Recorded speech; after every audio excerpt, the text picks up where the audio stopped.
Baik, selamat sore saudara-saudara, rekan-rekan yang dikasih Tuhan, para followers dari Instagram Gereja Lokal Abalov KTC JGC yang dikasih Tuhan.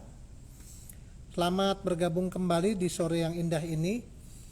Bersama-sama kita ada di dalam acara Abba Talks, sebuah acara talk show, sebuah acara bincang-bincang yang sangat singkat tetapi memiliki konten-konten ataupun topik-topik yang sangat membantu bagi kita, baik itu untuk pribadi kita, untuk kerohanian kita, untuk pelayanan kita, bahkan yang terpenting juga untuk membawa atau menjangkau jiwa-jiwa. Sekali lagi saya sambut rekan-rekan yang baru saja bergabung. Hari ini kita punya satu topik yang sangat luar biasa, Bapak Ibu sekalian, para followers setia dari Instagram Abalov KTC JGC, karena hari ini adalah sebuah topik yang kadang-kadang kita tidak sadar, kita sering melakukannya, tetapi belum tentu kita melakukannya dengan benar. Ya, jadi ini adalah karena kita bersentuhan dengan banyak orang, ya, khususnya dalam pelayanan. Kita sering menggunakan hal ini yang hari ini kita akan bahas. Namun apakah apa yang kita lakukan itu sudah benar, dan yang paling penting apakah sudah sesuai dengan apa yang Tuhan inginkan. Saya kasih contoh, kadang-kadang kita tidak sadar kita melakukan sesuatu yang terus-menerus tanpa kita sadari.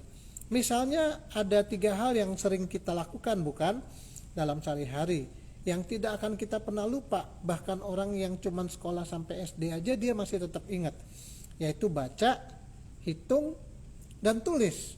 Nah, ketiga hal ini sering dilakukan, ya, sampai akhirnya mahir. Nah, hari ini kita akan belajar dari seorang pengajar, seorang konsultan, seorang coach yang sangat luar biasa, yang tentunya Bapak Ibu saudara-saudara sekalian juga sudah tidak asing lagi, sudah mengenal beliau. Dan hari ini beliau akan membagikan satu topik yang sangat berguna, baik itu untuk pemuritan, untuk kompak, untuk komsel, untuk melayani jiwa-jiwa, ya, dalam kaitan dengan konseling. Ada banyak hal-hal ternyata yang perlu kita ketahui, tetapi kita hari ini akan menerima yang paling esensi, yang paling penting, yang paling fundamental, yang sangat efektif kalau kita pakai dengan benar. Nah, siapakah orang yang akan atau pribadi yang akan membagikan kepada kita hari ini? Kita akan undang nanti Bapak Elcit.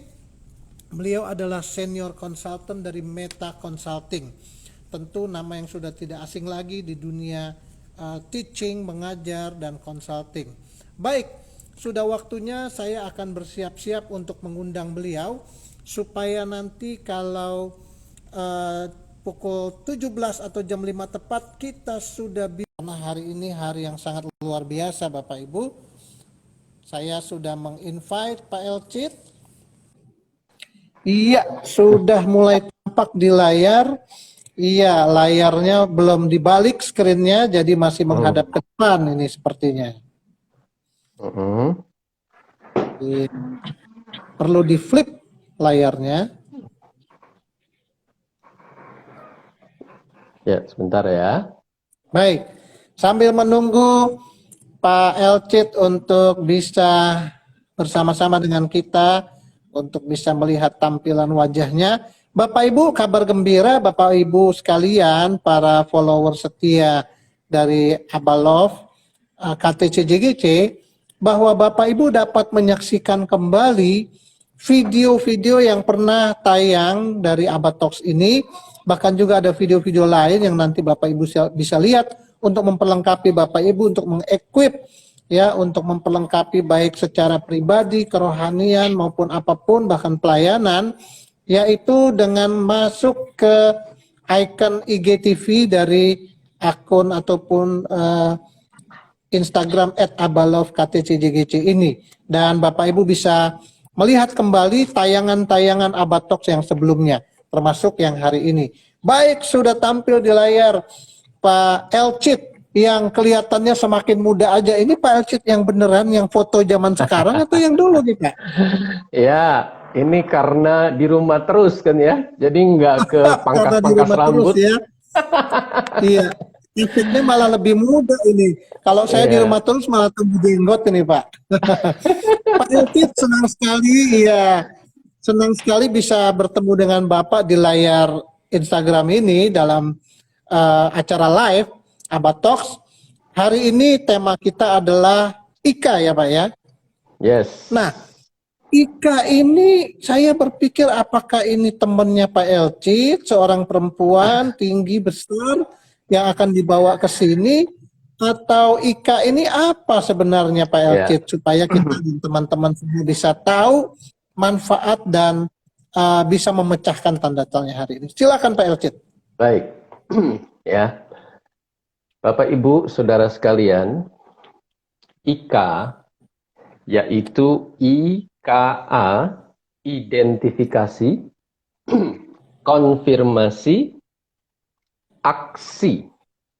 Secara sederhana adalah suatu pola cara yang Allah lakukan pada orang-orang yang dilayani dalam suatu proses interaksi. Nah, ya, untuk kita mengerti IKA secara mendasar, ya, saudara bisa lihat di dalam 3 video klip singkat yang sudah tersedia. Saya kira nanti Pak Budiarto bisa informasikan dan bisa kirimkan linknya, ya, Baik. Jadi supaya kita menghemat waktu, ya. baik. Jadi Jadi Pak Elcit sudah kita, menyiapkan ya 3 buah video ya ya, ya, terkait dengan praktek Ika ini ya. hmm, ya. Baik. Jadi sekali Nah, lagi apakah Ika itu Pak? oke, IKA itu adalah ya satu cara ya strategi Allah untuk kita melayani dengan efektif saat kita berinteraksi dengan pribadi yang sedang kita layani. Ya, Jadi baik. kata kuncinya Kita ada dua hanya ya. akan menyinggung sedikit tentang Baik. IKA secara fundamental, ya, supaya apabila yang hadir di sini belum menonton 3 video klip itu, supaya bisa ada gambaran sedikit ya. Baik. Yesus mengajarkan begini. Dapatkah orang buta menuntun orang buta? Ya, coba saya mau tanya Pak Budiarto. Apa yang ada di benak Anda saat mendengar pertanyaan Yesus lagi nanya, dapatkah orang buta menuntun orang buta? Ya, kalau Yesus bertanya dapatkah orang buta menuntun orang buta, jawabannya pasti tidak dapat. Tapi Iya. aneh kenapa dia bertanya ya? Nah, Sudah tahu ya, orang buta tidak bisa menuntun orang buta, tapi kenapa ditanyakan gitu? yes. Ini Apa yang terjadi? pertanyaan yang sedemikian sederhana, ya. Sampai-sampai kalau kita tanya anak kecil aja, anak kecil bisa jawab. Sekaligus ini pertanyaan yang sedemikian mendalam. Kenapa? Karena Yesus bertanya begitu, karena pada kenyataannya kita cenderung melakukan hal yang demikian. Hmm. Apa maksudnya? Orang buta menuntun orang buta. Nah, saya mau tanya, saudara pernah nggak ngalami kayak saya ketika ada seorang yang datang kepada saya lalu bertanya tentang permasalahan yang dia hadapi. Nah, belum dia selesai semuanya ngomong, saya langsung bilang, oh begini caranya. Solusinya begitu. Yang terbaik adalah jalannya begini, dan seterusnya. Padahal saya belum melihat secara utuh apa sesungguhnya yang sedang dia hadapi.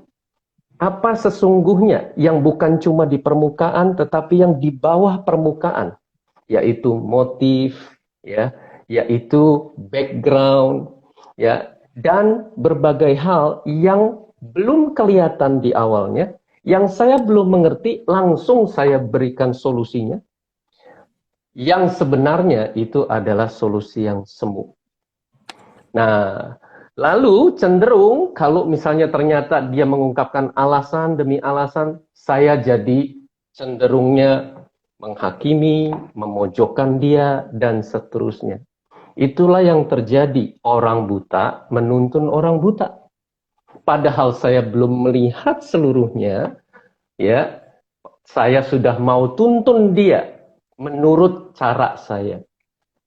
Ya, nah makanya Yesus lanjutkan pertanyaan selanjutnya. Bukankah keduanya akan jatuh ke dalam lubang? Ya, apa artinya, saudara? Artinya sayanya juga jadi jengkel. Lihat, saya jadi jatuh kan? Saya bisa jadi marah sama dia. Dianya malah jadi kepahitan sama saya. Nah, itu sebabnya, ya, Ika ini adalah cara yang Allah beri teladan kepada kita ketika kita sedang melayani.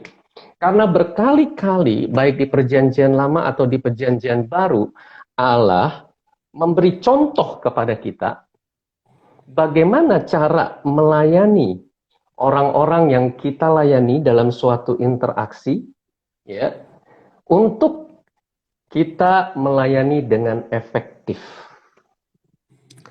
Nah, satu contoh di dalam Kejadian pasal 4, yaitu saat Kain membunuh Habel. Ya, ini kejadiannya sudah bukan di Taman Eden karena Adam dan Hawa sudah diusir dari Taman Eden dari Kejadian 3. Ya, nah, Kain ajak Habel pergi, lalu Kain membunuh Habel.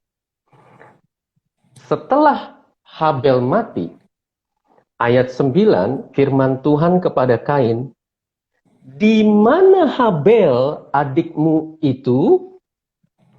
Nah, ini menarik, saudara.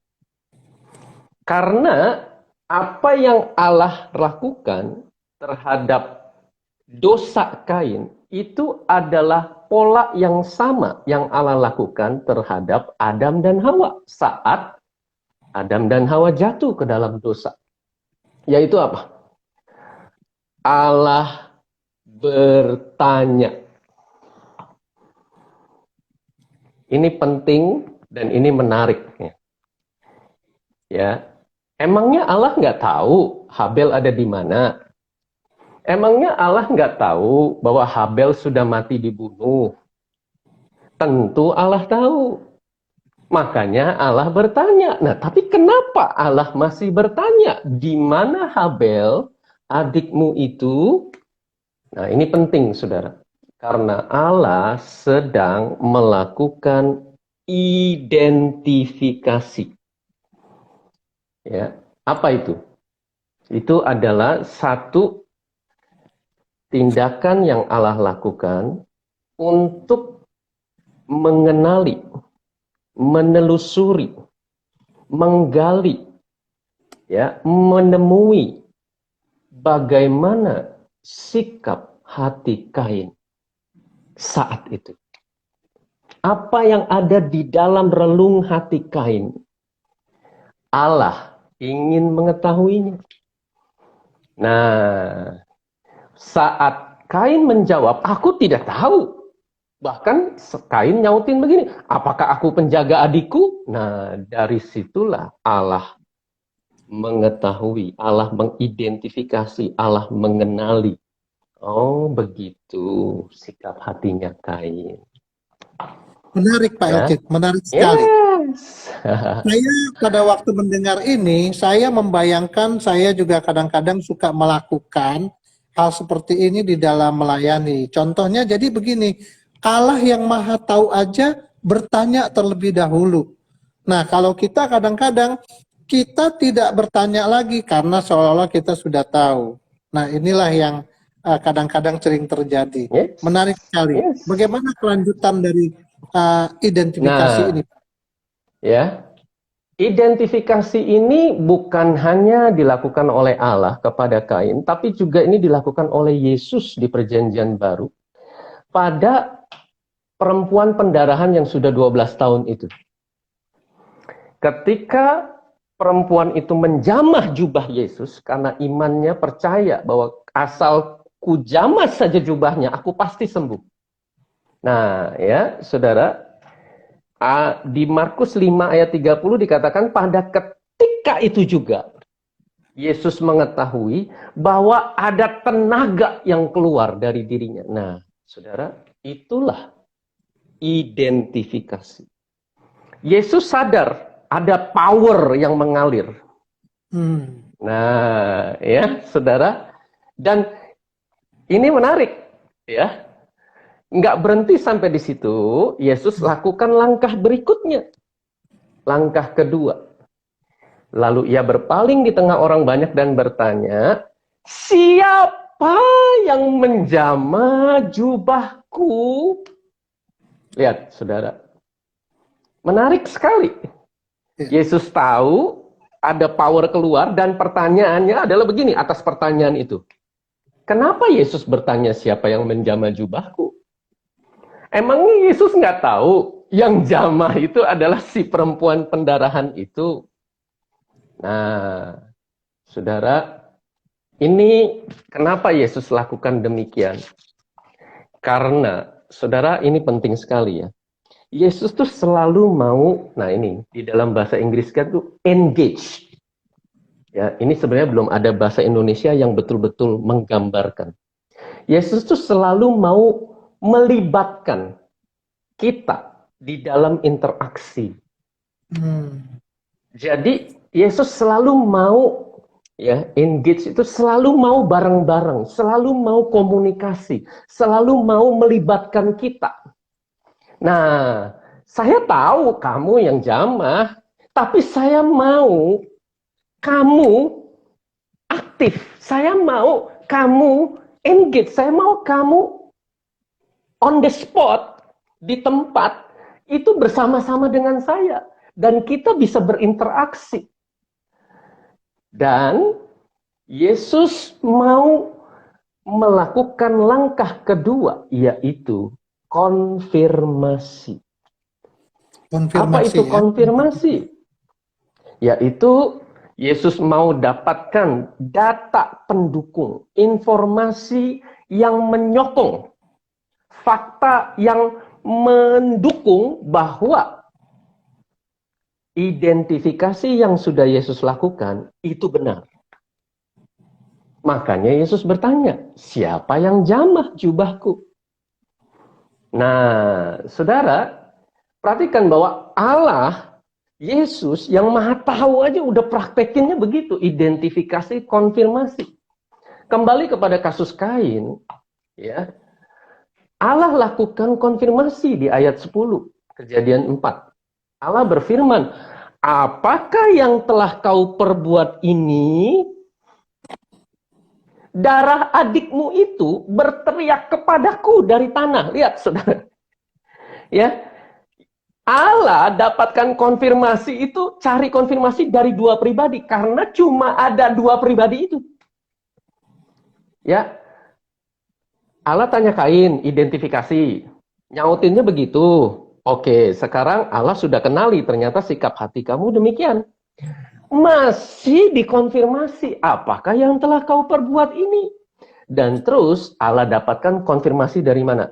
Dari darahnya Habel. Nah, setelah itu apa selanjutnya? Yaitu aksi. Di ayat 11, Allah mengutuk Kain. Nah, pada perempuan pendarahan itu, ya, ini menarik sekali, saudara.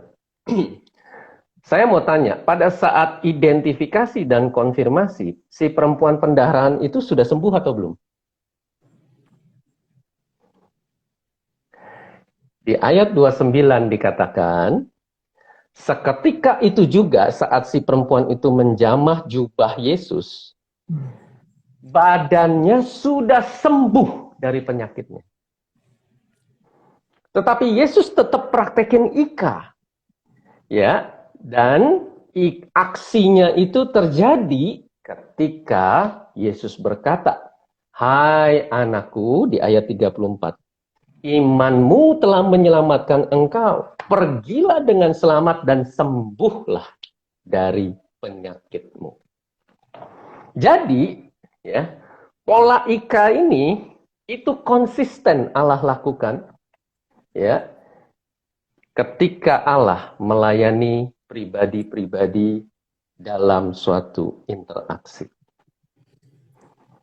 Wow, ini luar biasa sekali Pak Elcit, karena seorang ataupun Allah sendiri, yaitu Yesus, saja melakukan proses Ika ini ya. Artinya Yes. beliau sudah memberikan, dan juga tokoh-tokoh lain mungkin dalam Alkitab, memberikan teladan kepada kita bahwa interaksi di dalam pelayanan ini benar-benar bukan satu hal yang sifatnya satu arah saja, kemudian yang satu pasif, yang satu aktif, tetapi memang pertama melibatkan Tuhan sendiri. Yang Yes. kedua juga eh, tidak langsung cepat dan tidak langsung mengambil kesimpulan dari apa yang ada. Karena setelah identifikasi ternyata masih ada konfirmasi ya. Konfirmasi. Baru Yes. bisa melakukan aksi. Jadi nggak langsung habis identifikasi langsung aksi. Wah, menarik sekali. Kita pengen dengar lebih dalam Pak Elcit. Baik. Akan hal ini. Ya, nah sekarang saatnya untuk kita masuk kepada, bagi saudara yang sudah menonton video klip itu, nah ini sekarang kita masuk apa yang belum terbahas di dalam video klip, karena kita mau buat video klipnya itu singkat ya. Jadi itulah hal-hal yang mendasar. Nah sekarang kita masuk kepada yang lebih dalam. Saya angkat satu pertanyaan berikut. Coba, apa yang ada di benak setiap kita ketika kita mendengar pertanyaan ini? Saat kita mengidentifikasi, melakukan langkah pertama, yaitu I, identifikasi, apa sesungguhnya tujuan utama? Apa sesungguhnya sasaran? Apa sesungguhnya objektif dari identifikasi itu? Silakan Pak Budiarto. Menurut Pak Budiarto apa? Oke, baik.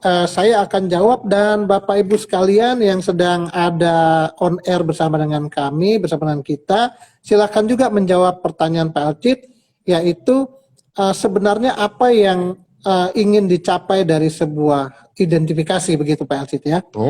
Ya. Kalau saya lihat dari pertanyaan-pertanyaan yang diajukan dalam identifikasi itu, saya merasa identifikasi itu sedang mencari satu kebenaran ataupun satu kondisi yang sebenar-benarnya dari orang yang kita layani, Pak. Nah, yes, itu tidak salah. Ya, dan memang itu adalah bagian dari yang kita mau capai di dalam identifikasi. Nah, yang saat ini kita mau masuk lebih dalam adalah begini, ya. Kondisi yang sebenarnya itu, yaitu kita menemukan kebutuhan yang sesungguhnya, kita mapping, oh situasi hatinya seperti bagaimana gitu ya, apa the true reality, kenyataan yang sejati yang kita hadapi. Nah, saudara, itu dari sudut pandang siapa? Nah, ini menjadi penting karena kalau kita memahami ini, kita bisa terjebak untuk melakukan identifikasi sekedar dari sudut pandang saya. Inilah yang dilakukan oleh Samuel. Nabi Samuel waktu di rumah Isai, sadar nggak saudara bahwa Nabi Samuel melakukan Ika loh. Oh, Nabi Samuel itu identifikasi loh. Wah, Ini nih Nah, gagah nih. Wah, ini ganteng nih. Kayaknya ini nih rajanya nih. Ini yang saya mau urapi nih. Wah, lihat kakak nomor 2. Wah, ini ternyata lebih ganteng lagi ya. Wah, dan yang nomor 3 dan seterusnya. Nah, ternyata Ika yang dilakukan oleh Samuel itu keliru. Sampai hmm, Allah turun tangan, campur tangan langsung kepada Samuel, dan Allah berfirman, manusia melihat apa yang di luar, tetapi Allah melihat hati. Nah, jadi poinnya apa? Ya, objektif sesungguhnya, ya. Apa yang kita mau capai dari identifikasi sebenarnya itu bukan sekedar mapping, bukan sekedar kita mengerti kebutuhan yang sesungguhnya. Karena kalau cuma sampai di situ, itu sama aja dengan ilmu-ilmu psikologi di luar sana. Ya, dengan apa yang kita belajar sampai tahap jiwa. Tetapi yang kita mau di sini belajar adalah identifikasi. Intinya adalah kita mau mendapatkan, mengidentifikasi sudut pandang Allah terhadap pribadi yang kita layani. wow, luar biasa ya. Tidak terpikirkan karena saya orang yang juga belajar sedikit tentang konseling, tentu ada pertanyaan-pertanyaan yang saya sudah siapkan. Tetapi itu adalah pertanyaan-pertanyaan yang mungkin saya sudah hafal. Kondisi seperti ini kita tanya ini. Di layar chat sudah ada yang menjawab, Pak Elcit. Pak Ingot Ya, berkata bahwa identifikasi itu adalah untuk memastikan sebenarnya masalahnya apa. Tentu tidak salah ya dalam hal ini. tidak salah. Kemudian, betul. Kemudian Pak Samuel Basri juga menyatakan untuk mengetahui siapa objek itu, maksudnya yang kita layani. Tetapi hari ini kita tahu bahwa dari Pak Alcid, ternyata ini bukan sekedar bertanya, tetapi siapa yang bertanya melalui kita ya Yes, Pak Alcid. yes. Luar Jadi biasa. identifikasi yang utama itu bukan sekedar identifikasi kepada pribadinya, tetapi identifikasi yang terutama adalah kita yang lagi melayani ini mengidentifikasi perspektif Allah, bagaimana cara Allah memandang pribadi yang sedang kita layani. Itu yang utama. Wow, luar biasa. Nah, pertanyaannya, gimana caranya Pak supaya bisa begitu? Nah, Iya, saudara, gimana caranya Pak Alcid? ini makanya saudara, penting sekali untuk kita bergantung sepenuhnya pada tuntunan Roh Kudus. Nah, itu sebabnya ya Ika ini harus dilatih terus, saudara. Makin lama menjadi semakin tajam, makin lama menjadi semakin peka. Kita menjadi semakin sensitif sampai satu titik, ya. Terjadi sesuatu di mana kita itu dengan Roh Kudus itu seperti spons dengan air. Coba saya mau tanya, kalau spons kita rendam di dalam ember yang penuh air. Coba saya mau tanya, itu air di dalam spons apa spons di dalam air? Ya, Menyatu, menunggal kalau menyatu bahasa dulu. Menunggal dua-duanya. Spons jadi di satu. dalam air di dalam spons. Nah, ketika ini sampai titik ini terjadi, ya, Roh Kudus ada di dalam kita, ya. Kita berada di dalam tuntunan Roh Kudus. Nah, kita beroleh kasih karunia untuk mempraktekkan sama seperti Petrus pada jemaat mula-mula. Saudara masih ingat nggak pada kasus Ananias dan Safira? Itu Petrus itu nggak pakai bak bibu loh. Ketika Iya. Ananias menahan sebagian itu, ya Petrus tuh sudah identifikasi ini nggak benar ini, ya. Dan terus pada saat Ananias berhadapan dengan Petrus, Petrus konfirmasi, ya, mengapa kamu berbuat itu? Bukan kamu mendustai manusia, kamu mendustai Roh Kudus. Wah, saat itu juga setelah konfirmasi, Petrus lakukan aksi, ceder, mati di tempat. Coba kalau saudara dan saya, ya Pak Budiarto nih, kita jadi Petrus. Kepikir nggak? Saudara kepikir nggak kalau kita tuh jadi Petrus, kita ikat. Itu kita cenderung akan pakai sudut pandang kita sebagai manusia. Ya, ini orang bukan teroris ya. Ini orang bukan lagi lakukan dosa yang besar-besar banget lah. Bukan bandar narkoba. Bukan lagi berzina, nggak ada dosa moral di sini. Ya ampun, udahlah. Lagi pula ya, bagus juga lah, ada angkanya juga, bisa kontribusi, walaupun nggak semuanya. Lihat saudara, kita pakai pertimbangan kita sendiri. Dan saya pun, ya, kalau mau jujur saudara, kalau kita renungkan, saya bisa terjebak pada hal-hal yang pertimbangan manusia itu. Tapi saudara perhatikan, Petrus tembak langsung dor. Kenapa? Karena Petrus bergantung sepenuhnya kepada tuntunan Roh Kudus. Tetapi bukan berarti Petrus membabi buta. Kenapa? Karena pada saat istrinya datang ke bait Allah, berhadapan dengan Petrus, perhatikan kalau saudara baca di Kisah Rasul, Petrus memberi kesempatan kepada istrinya untuk bertobat. Yaitu apa? Petrus kan sudah identifikasi. Petrus konfirmasi. Benar, itu harganya segitu. Ditanya dulu sama Petrus. Jadi Petrus nggak serta-merta. Ya dia konfirmasi dulu. Begitu dijawab sama Safira, benar kok harganya segitu. Baru tembak dor. Mati. Ini orang nggak mau bertobat.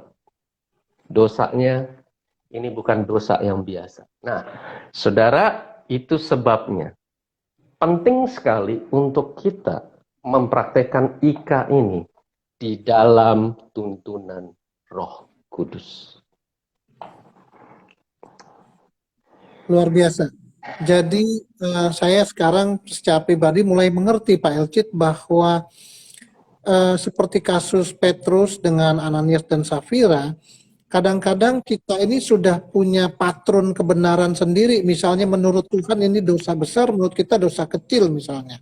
Sehingga kita ada unsur toleransi dan sebagainya.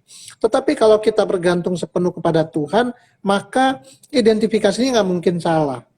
Gitu. Jadi kita tidak mengira-ngira sesuai dengan firman Tuhan. Sedangkan firman Tuhan itu banyak sekali. Tapi kalau kita bergantung, exactly yang mana firman Tuhan yang sesuai dengan kasusnya dia. Ya.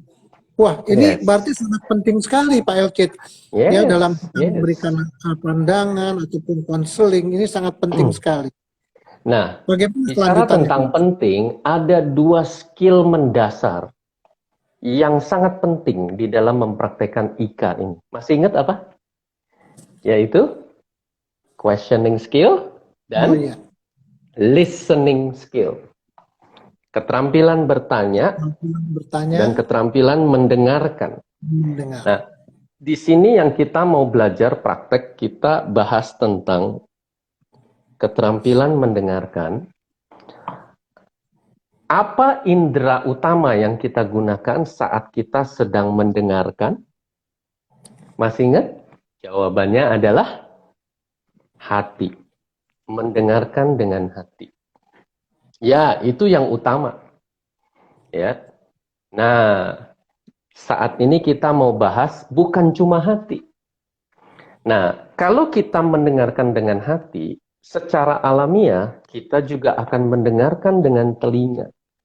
Jadi maksudnya mendengarkan dengan hati adalah ada kesediaan karena dorongan kasih Allah, kita praktek melayani dan mengasihi orang yang kita layani ini, dan kita mau untuk menjadi alat di tangan Tuhan, ya, melayani Dia.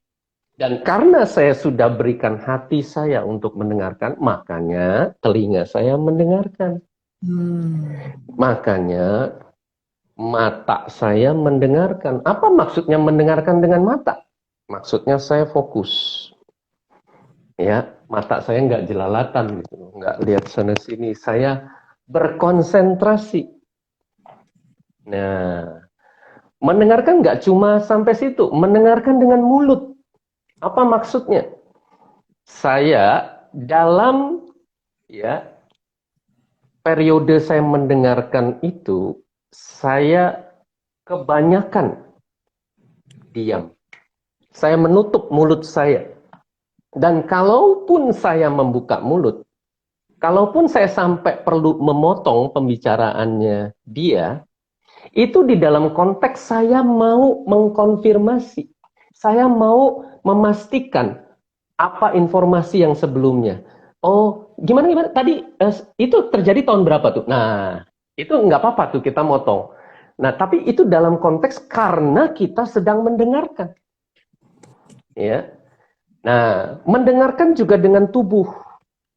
Ya, ketika kita mendengarkan dengan hati, secara alamiah sikap tubuh kita akan menunjukkan postur, ya, menunjukkan sikap tubuh di mana kita itu memberi perhatian, atentif terhadap orang yang sedang berbicara. Mendengarkan juga dengan otak, yaitu ketika kita sedang mendengarkan, otak kita mengolah, mengumpulkan data dan informasi dari setiap informasi yang diberikan itu, sehingga otak kita bisa menarik kesimpulan, bisa ya menemukan fakta baru dan seterusnya. Nah, jadi mendengarkan dengan hati itu ada suatu hal yang utama dan mendasar. Karena kalau kita praktek mendengarkan dengan hati, maka mata, telinga, mulut, tubuh, otak semuanya mendengarkan. Ya. Nah, ini penting untuk kita praktekkan. Di dalam chat room di sana Ya. ada Pak Thomas Kustono atau akun Ya. Thomas Kustono bertanya, Pak Elcid, Pak, bagaimana dapat menangkap pimpinan Roh Kudus? Tentu kaitannya dengan kita connect dan kita dalam rangka identifikasi, konfirmasi dan aksi ini. Bagaimana dapat menangkap pimpinan Roh Kudus, Pak Elcid? Ya. Nah, ini kalau mau bahas ini secara lengkap, ini 3 session juga bisa kalau mau detail gitu ya. Nah, yang kita mau bahas secara singkat ya untuk pertanyaan ini ya. Untuk kita melatih diri bergantung pada tuntunan Roh Kudus ada 3 cara yang mendasar. Yang pertama adalah kita terus-menerus melatih diri untuk atentif ya, menangkap, mendengarkan penuh perhatian kepada firman Tuhan dalam berbagai bentuknya. Yaitu apa? Dalam berbagai bentuk ya. Iya, Alkitab kita baca dan renungkan, meditasi ya. Ya, kita berkontemplasi terhadap firman. Nah, mendengarkan khotbah ya, dorongan Roh Kudus ya, rema secara pribadi. Nah, itu firman dalam berbagai bentuknya. Ketika kita terus-menerus melatih diri, menaruh perhatian ya dengan sepenuhnya kepada firman Tuhan dalam berbagai bentuknya, maka kita akan beroleh kasih karunia sampai satu titik kita bertumbuh di dalam kepekaan akan firman Tuhan. Yang kedua adalah dengan kita menjadi atentif ya, yaitu penuh perhatian terhadap indera rohani kita. Yaitu apa? Indera rohani itu adalah hati nurani, ya, intuisi, ya, pikiran bawah sadar. Nah, ini kalau mau dibahas detail panjang. Intinya adalah kita mau ya belajar untuk memperhatikan saat contoh ya hati nurani saya tidak sejahtera. Nah, ya. Itu adalah alat Tuhan untuk berbicara. Atau hati nurani saya damai sejahtera dan seterusnya. Yang ketiga adalah dengan menjadi atentif kepada nasihat dan konfirmasi dari orang-orang tertentu yang ada di sekitar lingkaran dalam kita. Yaitu siapa? Bagi yang sudah berkeluarga, pasangan hidup. Ya, berkali-kali kita temukan di Alkitab, Tuhan bicara kepada seseorang melalui pasangan hidupnya. Ya, melalui anggota keluarga, ya, melalui pemimpin rohani, melalui para penasihat yang kita tahu dewasa rohani dan sudah menunjukkan buah, melalui sahabat-sahabat yang terdekat, yang memang kita tahu mereka peduli, mereka mengasihi kita. Ya. Nah, ketika kita melatih ketiga hal ini, kita akan bertumbuh di dalam kepekaan akan tuntunan Roh Kudus. Ya, sangat Ya. jelas sekali ya. Dan memang itu adalah satu hal yang pasti mungkin kita bisa lakukan ya, kita bisa praktikkan. Yes. Nah, Pak Yes. Elcid, tadi sudah disampaikan sedikit lebih dalam pemahaman tentang identifikasi.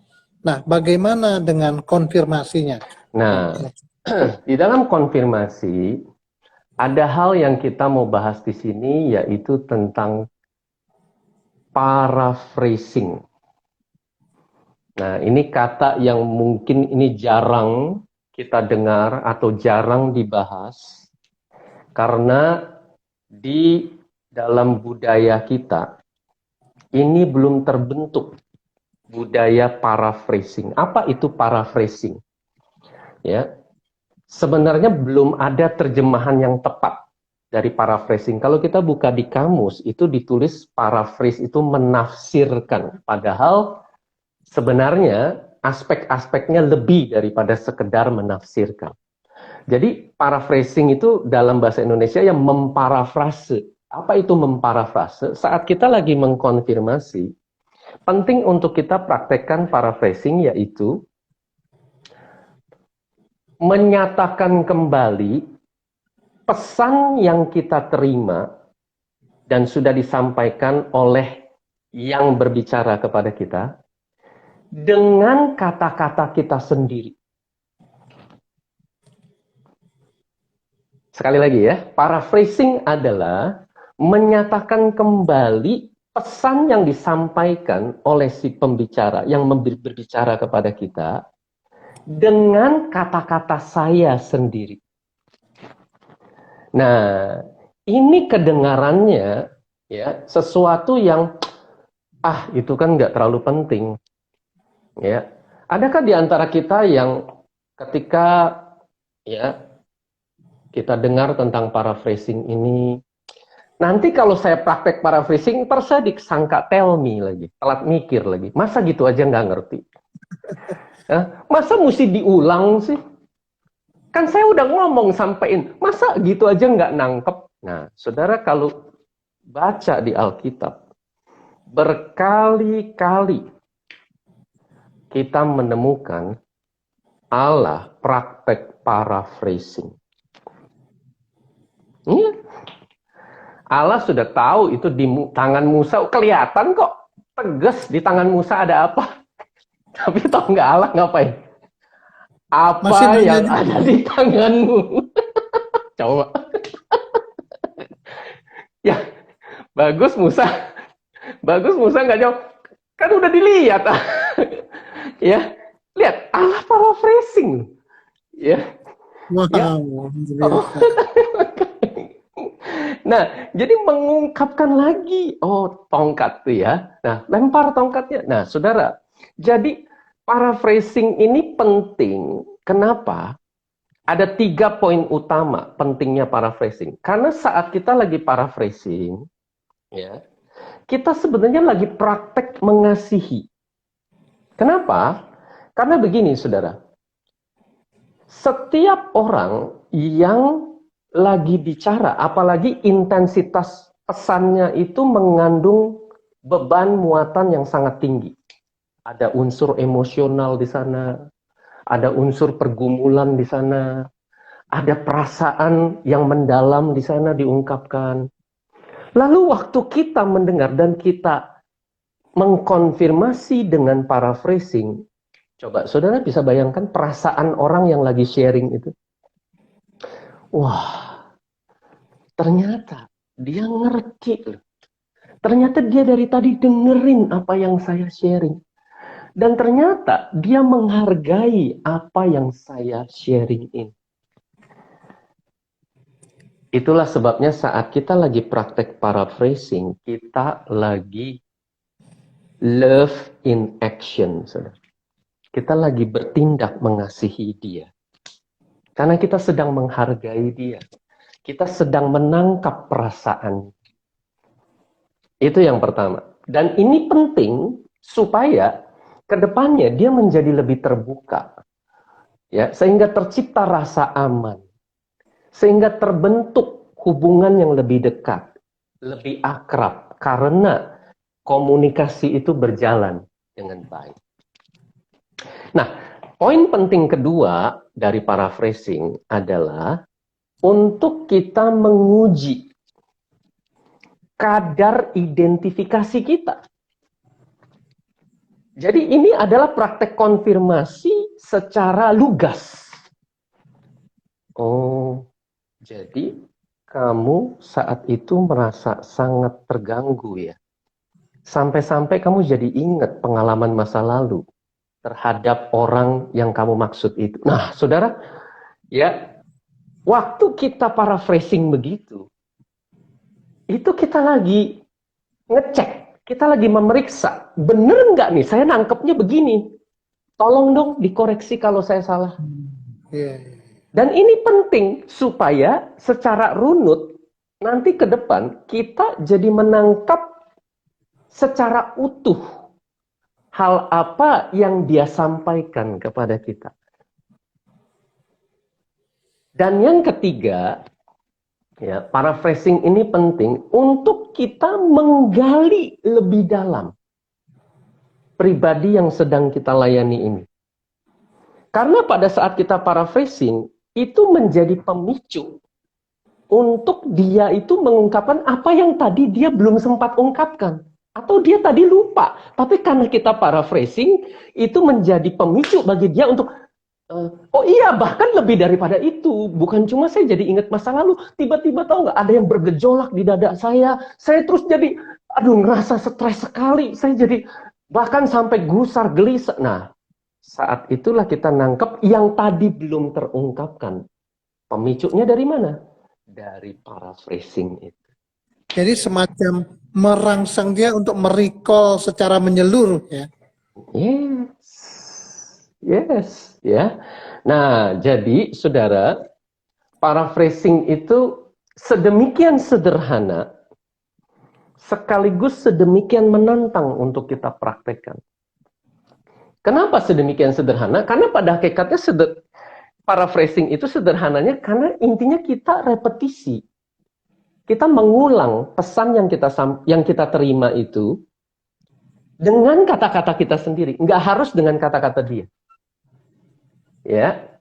Dan tapi kenapa sedemikian menantang?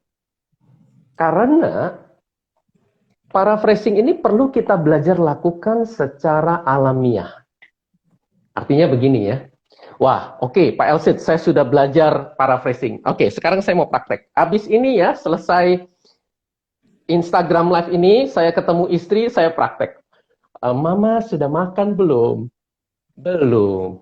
Oh, jadi Mama belum makan. Lapar nggak? Lapar. Oh, jadi Mama lapar. Lama-lama saudara ditampar sama istri. Lagi ngapain sih lo? Jadi paraphrasing tantangannya adalah untuk kita lakukan tidak menjadi mekanis. Ya. Jadi saya ajak untuk kita praktek paraphrasing ini bukan sekedar ilmu, tapi menjadi suatu seni. Kita praktek dengan hati. Ya. Paraphrasing. Ya. Jadi itu hal yang bisa kita lakukan dalam tahap ataupun pada langkah konfirmasi ya Pak Elkit. Yes. Konfirmasi masih relate juga dengan identifikasi karena di dalam konfirmasi itulah kita sekaligus menguji identifikasi kita keakuratannya sampai di mana. Yes, ya. Nah, Nah, sekarang kita bahas yang aksi, ya, ya. Penting sekali untuk kita punya paradigma. Setiap kali kita melayani pribadi yang sedang kita layani, perhatikan saudara, ini penting sekali. Untuk kita fokus pada jalan masuk, bukan jalan masuk. pada jalan keluar. Jadi, perhatikan saudara, kita tuh tidak harus memberikan jalan keluar. Dan kita tidak mengukur keberhasilan kita melayani seseorang dari apakah kita menemukan jalan keluar atau tidak. Berkali-kali kita menemukan Yesus melayani orang yang datang kepada dia, yang minta dilayani dan minta jalan keluar, tetapi Yesus tidak memberikan jalan keluar. Di dalam Lukas 12, ya, mulai dari ayat 13 tuh, ada seorang pemuda datang kepada Yesus, lalu bilang begini, "Guru, tolong dong, bilangin tuh saudara saya, supaya bagi-bagi warisan. Saya nggak kebagian loh, Guru." Nah, saudara masih ingat nggak waktu itu Yesus beresponnya gimana? Nih, saudara dengar ya. Siapa yang mengangkat aku menjadi hakim atas kamu? Ya, itu kalau bahasa sekarang tuh kira-kira Yesus lagi nyautin apa? Emang gue pikirin, itu urusan elu. Itu bukan urusan gue. Gue Kapan nggak lu ikut jadi campur. lu hakim gitu ya? Sejak Lihat, kapan gue saudara. jadi hakim lu gitu ya? Iya. Lihat, nggak diladenin loh sama Yesus. Itu sampai satu perikop selesai, ayat 13 sampai ayat 21. Enggak disinggung-singgung lagi sama Yesus. Jadi jalan keluar yang diminta oleh pemuda ini apa? Tolong dong. Kan Yesus guru, kamu berkuasa. Kamu bisa pasti lakukan pendekatan, approach. Pastilah. Ini maha kasih, ini bisa lah lakukan begitu. Jalan keluar yang diminta adalah bagi warisan. Enggak diladenin sama Yesus. Ya? Bahkan Yesus membahas, menyampaikan kebenaran yang menjadi kebutuhan yang sesungguhnya dari pemuda ini. Ya, Yesus menyampaikan perumpamaan orang kaya yang bodoh. Ya, kamu kumpulin harta di bumi, kalau nggak kaya di hadapan Allah, percuma. Ya, jiwamu itu akan binasa. Untuk siapa itu harta dan seterusnya.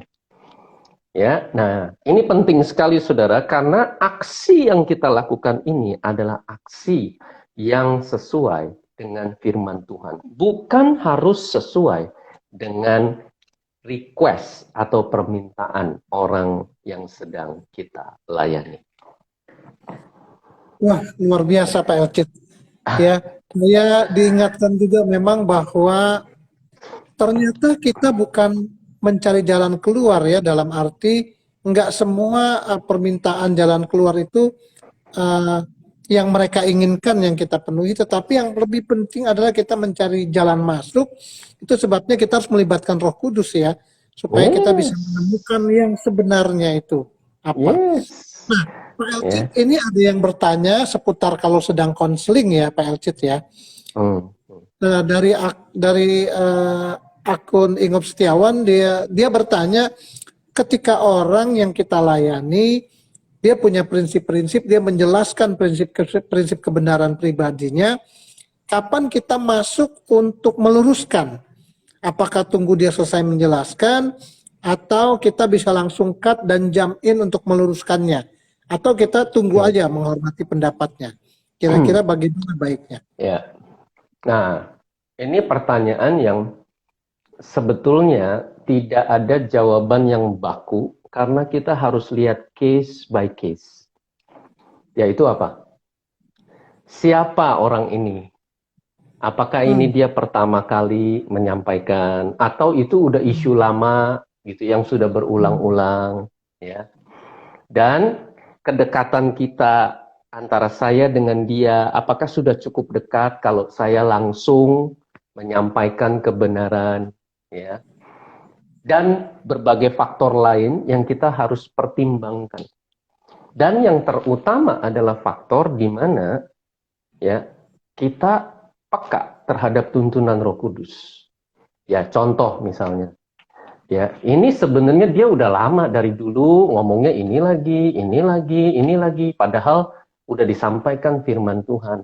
Kebenarannya tuh tidak demikian. Dan saya sudah kenal dia bukan setahun 2 tahun, dia juga kenal saya juga udah cukup lama, lebih dari 5 tahun, ya. Dan saya juga tahu bahwa dia juga sudah tahu, sudah mengenal saya, bahwa saya tidak pernah bermaksud jahat terhadap dia. Nah, kalau yang kayak begitu, saya langsung aja ngomong, mau sampai kapan lo begitu terus? Padahal firman Tuhan ajarinnya begini. Nah, langsung aja saya potong. Ya, nah, tapi tidak selalu kita melakukan ini. Nah, makanya harus dilihat case by case. Ya, Baik, jelas sekali. oke. Kemudian masih terkait dengan konseling, tadi dikatakan tentang mencari jalan keluar dan jalan masuk. Ada pemilik akun si Restuti bertanya, bagaimana kita tahu kalau orang itu sebenarnya sedang mencari solusi dengan kita, atau mereka itu sebenarnya cuma curhat? Hmm, ya. Nah, terlepas dari dia benar-benar mencari solusi atau sekedar curhat, itu adalah urusan dia. Itu adalah hak dia. Ya, bagian kita adalah kita peka terhadap Roh Kudus. Karena misalnya pun dia sekedar cuma mau curhat, Roh Kudus bisa tuntun kita untuk menyampaikan suatu instruksi di mana dia harus melakukan sesuatu. Untuk dia taat, untuk dia ya lakukan sesuatu yang spesifik. Nah, jadi itu bukanlah sesuatu yang utama untuk kita pertimbangkan, karena misalnya pun dia cuma mau sekedar curhat dan terus ya sudah kita menyediakan diri tanpa ada solusi, itu pun nggak jadi masalah kalau memang Roh Kudus ya tuntun kita sampai di situ untuk kita menjadi sahabat bagi dia. Karena praktek IKA ini ya, kalau kita belajar di video klip yang ketiga, langkah ketiga, itu bukan cuma praktek satu adegan, satu kali interaksi itu. IKA itu bahkan bisa dipraktekkan dalam jangka panjang. Ya, jadi proses identifikasi itu bisa berlangsung berbulan-bulan. Itu baru I. Konfirmasinya bisa berminggu-minggu, bahkan juga berbulan-bulan. Baru nanti aksinya. Itu adalah aksi yang jitu. Karena tepat sasaran. Sesuai dengan apa yang Allah kehendaki dan kebutuhan yang sesungguhnya dari pribadi yang kita layani. Ya. Baik. Ya, terima kasih buat jawabannya Pak Elkit. Ini masih ada satu pertanyaan, tapi sepertinya masih berkisar tentang bagaimana dalam konseling. Dari akun Pradana Banana bertanya, Pak Elkit, bagaimana caranya mengatasi lawan bicara yang tidak ada tanda-tanda mau berhenti berbicara dan terus menyampaikan isi hati? Apakah saya tunggu sampai selesai bicara, berapapun lamanya, atau kita bisa cut? Baik. Ya. Terima Kalau harus kasih. cut, bagaimana caranya? Ini Nah, sering ini terjadi ya juga Pak Elcit ya. Sering tentu terjadi. ya. Sekali lagi, ini makanya itu betapa fundamentalnya ketergantungan kita kepada Roh Kudus. Ya. Satu kali waktu ibadah KTC masih di lantai 3 yang ujung sana tuh. Ya. Itu ibadah baru 300-an orang, ya. Nah, ini ada beberapa sahabat baru yang hadir. Nah, karena tim pemerhatinya terbatas, jadi semua udah pada melayani, tiba-tiba ada satu ibu yang saya lihat bengang-bengong belum dilayani. Nah, karena nggak ada orang lagi, ya akhirnya saya datangi ibu itu udah cukup tua, gemuk gitu ya, besar gitu ya. Dan waktu saya duduk bareng sama dia, tiba-tiba dia mulai. Baru saya tanya satu kata, Ibu, gimana kabar Ibu? Dia cerita suaminya, aduh suami saya udah 2 minggu gak pulang Pak. Terus selama ini kita kebingungan, Bapak ada di mana? Dia cerita anaknya ada 4, yang paling kecil lagi sakit, yang satu itu di luar kota, yang pertama. Jadi nomor 2 dan 3 dan 4, aduh dia repot sekali. Seterusnya, terus, dia nyerocos terus, dia terus. Waduh, dalam hati saya waktu saya dengerin begitu, wah salah saya. Salah saya. Tapi dia terus cerita, dia terus ngomong. Dan saat itu, saya waktu itu belum belajar IKA terlalu dalam. Ya. Tapi waktu itu saya lagi tanya sama Roh Kudus, Tuhan, tolong Tuhan, saya mesti gimana ini Tuhan? Saya mesti gimana? Tahu nggak 45 menit saya terperangkap di situ dalam tanda kutip ya. 1 jam lebih itu nggak berhenti dan terus saya sulit dapetin momen gitu karena itu ibu ngomongnya nyerocos dan terus sambil curhat gitu ya, dia ngerasa dapet dan saya sambil oh gitu ya Bu, oh gitu saya. Dan akhirnya singkat cerita adalah begini saudara, Roh Kudus bicara kepada saya, kamu dengarkan dengan tulus. Kamu praktek mengasihi dengan tulus, dengan kasih Allah. Nah, singkat ceritanya sampai sekitar 1 jam lebih. Ya. Setelah dia ngomong, akhirnya saya dapat momen. Dia kan tarik napas tuh, udah ngomong sejam lebih kan capek juga ya. Nah, lalu saya bilang, Bu, tahu nggak saudara, Roh Kudus membawa saya kepada satu titik untuk bertanya pertanyaan berikut ini. Sebenarnya Bu, saya tatap matanya. Saya tanya begini, apa yang kita bisa layani Ibu yang terbaik? Tahu nggak apa yang terjadi? Tiba-tiba saya kaget. Dia nangis. Wah, belum pernah ada yang nanya saya di bawah. Dia nangis. Akhirnya saya panggil.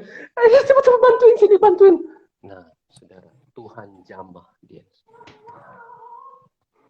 Nah, jadi memang kadang-kadang untuk kita praktek mengasihi itu, ya, memang butuh pengorbanan. Yang terutama adalah kita nangkep apa yang Roh Kudus tuntun kepada kita. Demikian. Terima kasih Pak Elcit. Pak Elcit mengingatkan saya kepada Amsal 25 ayat 11. Perkataan yang diucapkan tepat pada waktunya adalah seperti buah apel emas di dalam pinggan. Itu artinya kita mesti bergantung ya kepada Roh Kudus sehingga nggak sampai terjebak begitu. Dan juga Lukas 12 ayat 12 berkata bahwa sebab pada saat itu juga Roh Kudus akan mengajar kamu apa yang harus kamu katakan. Luar biasa. Jadi ini betul sekali kita harus bergantung pada Roh Kudus. Tapi sayangnya kita punya jadwal ini sampai jam 6 sore. Dan sekarang udah tinggal sekian detik lagi, 60 detik lagi. Padahal Pak Elcit, saya merasa dari pertanyaan-pertanyaan ini ada hal yang sangat penting yang kita sangat perlukan. Cuma rasanya belum puas nih kita dengar contoh-contohnya. Saya percaya ini pasti Pak Elcit sudah mempraktekkan ini kepada beberapa orang dan seperti apa feedback dari orang yang itu kita pengen tahu lebih banyak Pak Elcit sebenarnya. Cuma waktunya sudah tidak memungkinkan. Kayaknya ini kalau dibikin lagi minggu depan ditambah dengan ada video-video yang Bapak Ibu nanti para followers bisa lihat. Wow, kita akan mendapatkan paket komplit nih Pak Elcit. Apakah Pak Elcit berkenan nih? Karena ini kayaknya masih istilahnya kalau di hotel ini baru minum welcome drink. Waduh. Gimana? Coba Ya. para followers setia dari Abad Talks ini gimana? Kita lanjutkan nggak minggu depan kira-kira? Silakan kasih komentar. Kalau misalnya semua rindu ya kita akan lanjutkan nih acara ini sehingga kita Yes. semakin diperlengkapi. Gimana Pak Elcit? Pak Elcit bersedia nggak kira-kira kalau semua pada tuh udah banyak yang minta tuh, udah setuju next sesi Wah, dilanjutkan. Nah, ini kita lagi praktek apa ini? Ini kita lagi praktek apa? Ini lagi oh, praktek IKA. kita lagi praktek Ini Pak IKA ya. Budiarto udah langsung praktek identifikasi dulu nih. Ya, Iya, oh ini situasi kebutuhan ya. kondisinya butuh lanjut dan terus Masa minta butuh konfirmasi dari para lanjut, followers. lanjutkan. Iya lah, udah Jadi dapat konfirmasi. Berarti iya, tinggal apa? aksi. Aksi. Sabtu depan kita akan lanjutkan dengan Yes, contoh-contohnya. Simulasi yes. artinya role play dan juga akan ada ya kita bahas advanced skill. Skill Wow, lanjutan di mana ini yang dipraktekkan oleh Yesus jurus-jurus di dalam mempraktekkan IKA. wow. Yes. Terima kasih sekali. Sebelum hari Sabtu mendatang, saya bilang terima kasih dulu dari sekarang, Pak Elcit. Nah, Pak Elcit, aduh rasanya kalau bisa 2 jam enak ini Abad Talks kita nih. Ya. Iya kan? 2 periode nih, 2 periode. Pak Elcit, karena waktu, mungkin Pak Elcit bisa memberikan satu closing statement ataupun Ya. satu hal yang paling penting yang kita bisa bawa pulang hari ini, bahkan mungkin kita bisa Yes. praktekkan bersama dengan pelayanan dalam seminggu ke depan ini. Silakan Pak Elcit. Tidak ada satu orang pun yang lulus sepenuhnya dalam hal praktek IKA ini. Sampai hari ini saya masih terus mengasah, terus mempertajam. Kenapa? Karena saat kita mempraktekkan IKA, nah ini berita gembiranya saudara.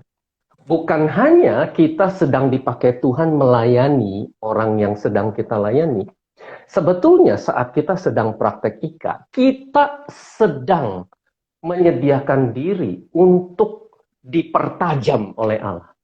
Untuk kita bertumbuh, untuk kita semakin mahir, untuk kita semakin bijaksana, semakin dewasa di dalam roh kita. Karena kita harus melatih kepekaan kita kepada tuntunan Roh Kudus. Jadi itu sebabnya saya encourage setiap kita untuk kita praktek IKA ini.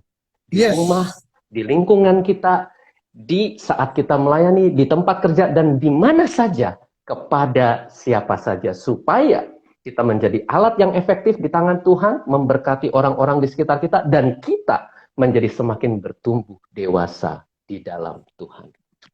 Yes. Terima kasih banyak Pak Elcit. Terima kasih juga buat rekan-rekan yang sudah hadir hari ini dan terima kasih buat antusiasnya. Sekali lagi Pak Elcit, kita tunggu kehadirannya Sabtu mendatang.